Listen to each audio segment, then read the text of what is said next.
So it's my absolute pleasure today to invite Talifhani here at our strategy session. And I want to hear from you today not only what the business is doing, but what is driving Talifhani? What is your passion? What is your purpose? And we asked the question before, what are the habits that you have? What are the things that you do on a daily basis that really encourage you to strive, to stretch, to shine? And he is a representative to South Africa, and he's a representative to Africa in lots of different events all over the world. And I hope that you're going to share about that as well. So big welcome to Tal. Thank you.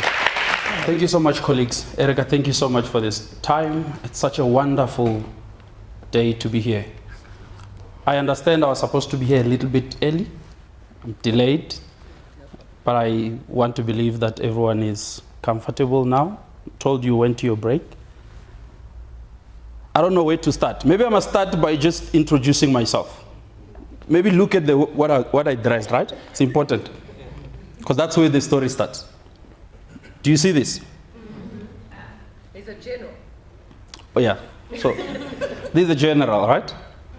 So here's a very little bit story. I think from where I am now, 7 generations going back, there was a gentleman called General Matekwe. 7 generations going back. So he was called by the Chivase dynasty to come and assist them when they were fighting, trying to get back land. He came, assisted the Chivase dynasty. They got a lot of land through the assistance of General Matekwe. So he's in the bloodline, right? So me now, when I ask at home, like, what is our relation with the Chivase dynasty? And they said, no, we assisted them some years back to win these areas. They've got 77 villages now under them. And General Matekwe was leading when they were fighting to conquer and get those villages.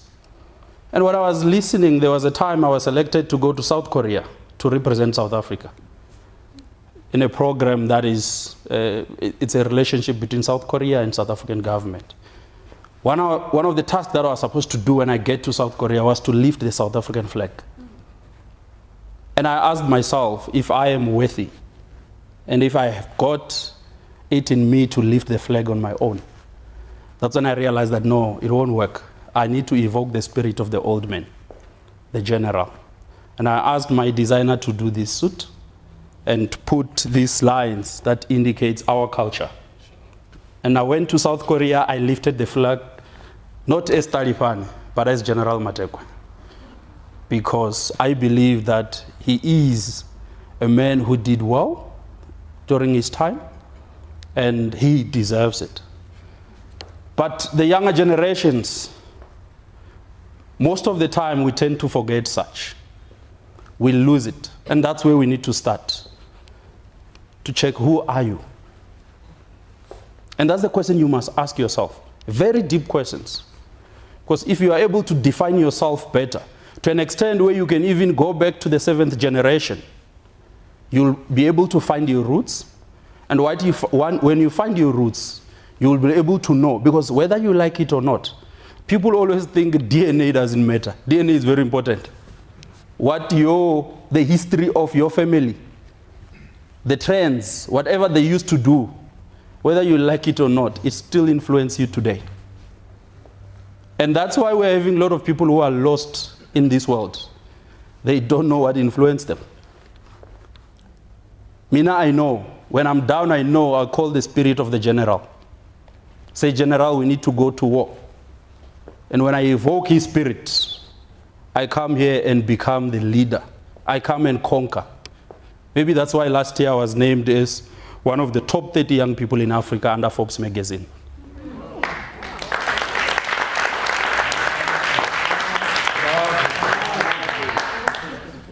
And I'm saying this to say to you, that's the first thing. Get to identify yourself. Get to know what you love. The thing that kept you moving, even when you were still young. Get to realize those things, because they're important. Me now, when I was young, I wanted to have a youth development center. I always saw myself having somewhere where I'll have young people who are stranded, who need to be unlocked, who need to get close to their talents. I loved that thing. Growing up, I always saw myself like that person.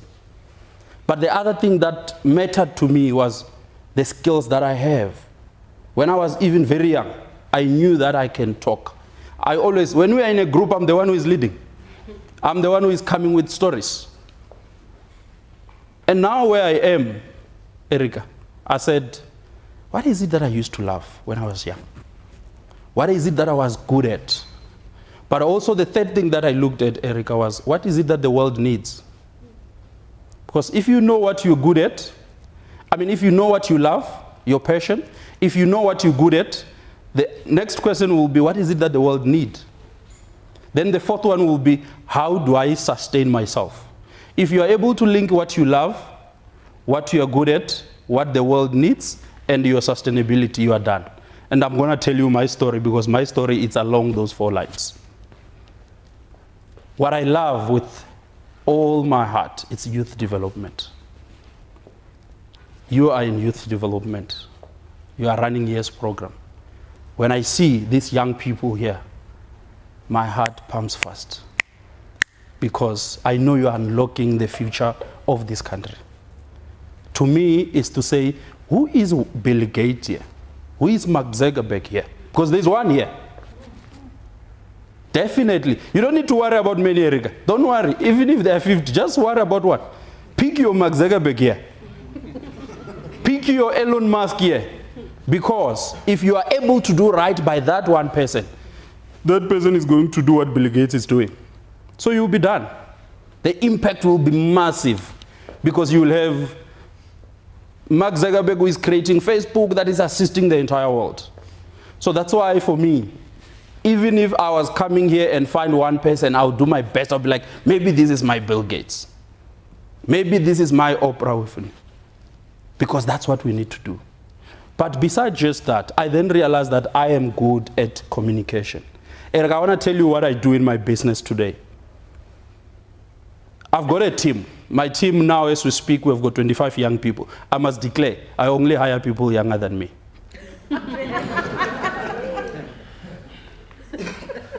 No, it's a declaration. I only hire young people, people who are younger than me.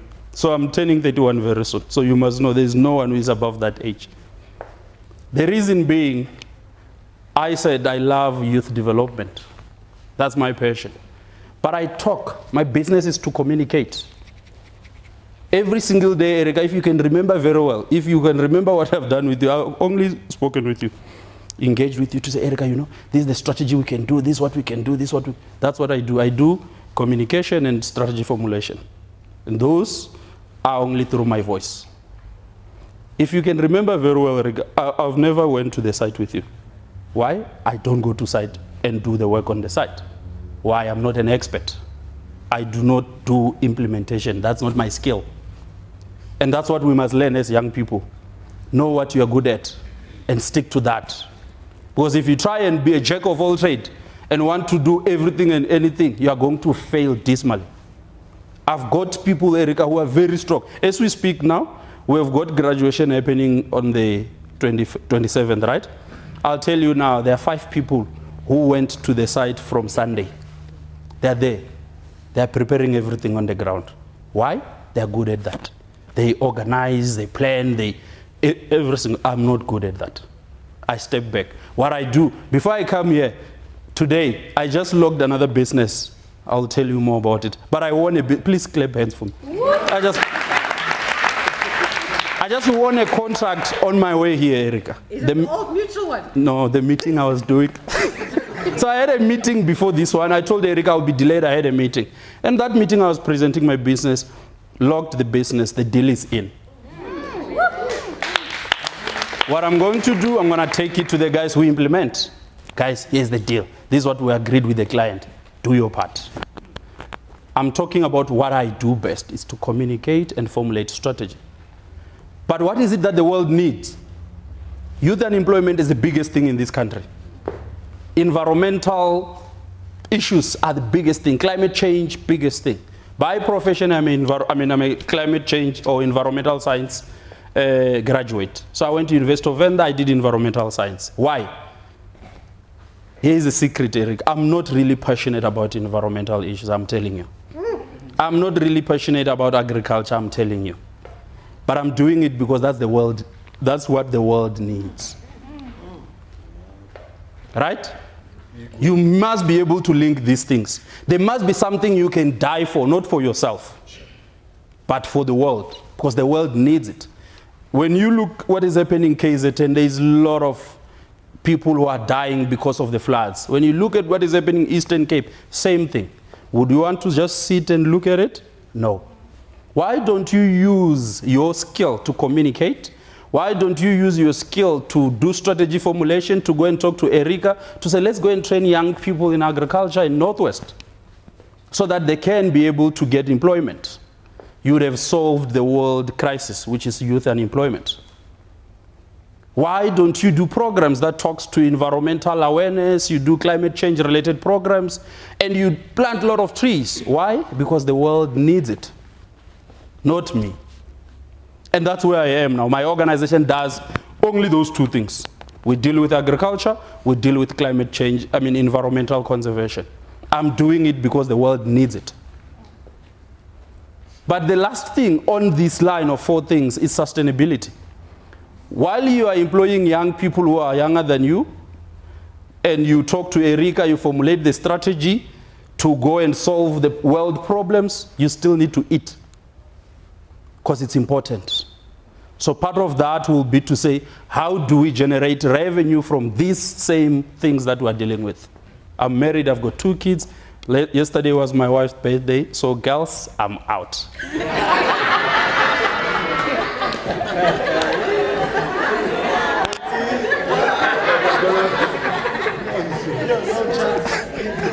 No. So I just thought I must pass that. But I'm saying this to say, if you follow this pattern, you will see that you would have found your purpose in this world. If you know what you're good at, if you know what you love, if you know what the world needs, and you are able to combine this to solve the problem while you sustain yourself, you are done. You will live a happy life. Every day when I see young people, when I employ them, my heart pumps because I know this is what I love. Every day when we solve environmental problems, when we solve agriculture problem, my heart, because I know this is what. But every day I still buy food for my wife through the very same things that I'm doing. So just a quick one before we again move to the last. I've got 3 things that I want you to note after what I just said. The first thing, which is very, very important, is the dream. Young people are no longer dreaming in this world. We've abandoned that process. I don't know for who, but people are no longer dreaming. Even if you are dreaming, your dreams are not going to the right direction. You're dreaming something that will not even assist you to deal with the 4 things that I spoke about. When you are dreaming, first thing that is important is to expand your imagination. Be someone who can close your eyes sometimes, and this is what I do a lot. I enjoy that space. I spend a lot of time with myself. Close my eyes, just try and see things that do not exist.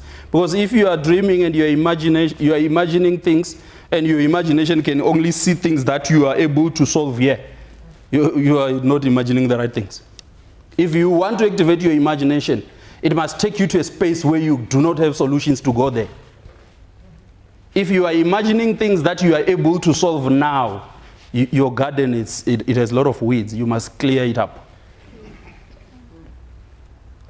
And that's what you must do. Activate your mind, activate your brain to think big, to see beyond. Can I tell you one thing that I just did? When I was still 19 years old, I started my first business. And the reason I started that first business was because the president had announced that we're going to fund a lot of cooperatives. I saw that on TV, I'll be like, I am going to be one of the beneficiaries. I didn't know how, but I knew I'm going to be one of the beneficiaries of that funding. Guess what? I got it when I was still 19. So I started seeing good monies when I was young, Like good monies where you'd be like, this is real money. When I was 19. And when I was 20, I started the organization that we're talking about now. Here is the big thing now. I want to connect what I said about imagination, right? When I was 20 years old, I gave this organization universal greening organization. When I was 20 at the University of Venda, one would ask yourself, how is this young man at Venda thinking universal greening organization? The second thing now from dreaming, it's save. So you must dream and save. In the process of saving, that's where you need to be a diligent worker. Because now in the process of saving, we don't take chance, we don't accommodate chance takers there. If you want to save, you need to be a diligent worker. You need to give it all. I always say to my team, let's do our best today so that when we go to sleep tomorrow, if there is something we didn't do right and we learned, we'll do it better tomorrow. Today, let's do our best. If you know this is how far you can go that far today. If there is something you need to do and you learn it on the way, you will do it tomorrow. But when you go sleep, say, I've done it the best I know how. And that's what, when you're in this program here, you are going to be allocated different tasks, right? Don't do it for people who are giving you these tasks. You'll be doing yourself very, very bad service if you do not serve diligently, wholeheartedly, because you are not messing up Erica's program. You know, Erica is well established, eh? She's fine. If you guys don't do this thing well and to your best ability, you are only crippling yourselves. The garden is getting dirty and dirty. There's a lot of weed. Make sure that you clean your garden. And the way you clean your garden is to push yourself beyond.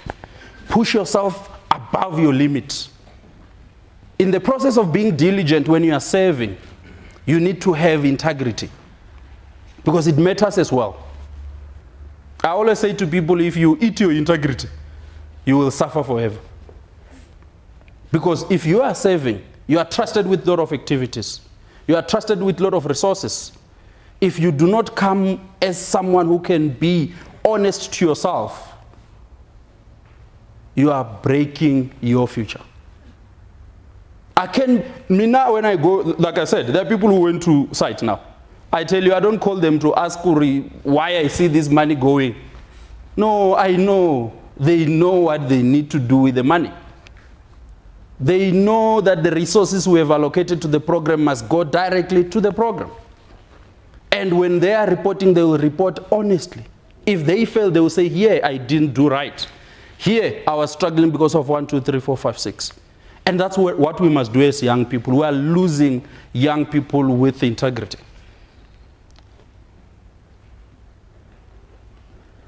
The last part under saving, it's faith. When you are saving diligently, when you are saving with integrity, have faith that whatever you did today will lead you to the right direction. Because if you do it and you don't believe it, it's not going to yield any results. Because believing is way too strong in terms of building and achieving what you do. There are people, you know, one of the biggest things that is killing us in this country today is because we've got a lot of young people who do not believe in anything. They don't believe in God. They don't believe in Jesus. They don't believe in Muhammad. They don't believe in ancestors. They don't believe in anything. They don't have...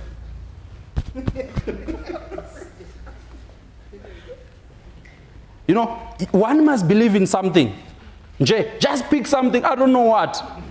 For me, Jesus Christ does it for me, right? He works for me. If I do something, I'll say to Jesus, please, I left it for you. Continue with that, I've done my part. If you do not believe in anything, you are dangerous. Because there is no, you know when you believe in something, right? If you want to kill someone, your instincts, your gut will say, hey, Jesus Christ doesn't allow this. Then it will stop you. But these ones who are killing people, they don't believe in anything. Whether they kill you or what, it doesn't matter. There's nothing that limits them. There's nothing that gives them motivation. Today, if your day doesn't go well, you will say, I'll go and pray. Tomorrow might be better. That's when you believe in something. The last part, after saving, is now build. So you must dream, you must serve, you must build. And this is where now we can talk about having a plan. waking up, knowing what to do, when and where. Because that's what, all these things that we spoke about there, they are very important.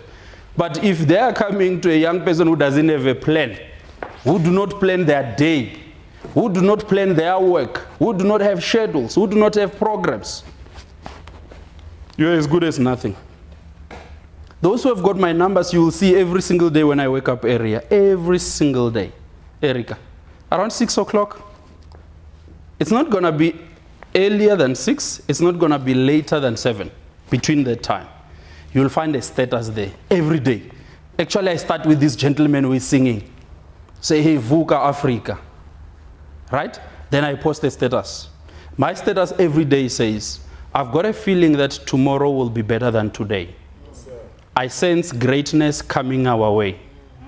I am convinced the universe conceived something great for me and my people. As we wait for tomorrow, tomorrow will be great. Faith.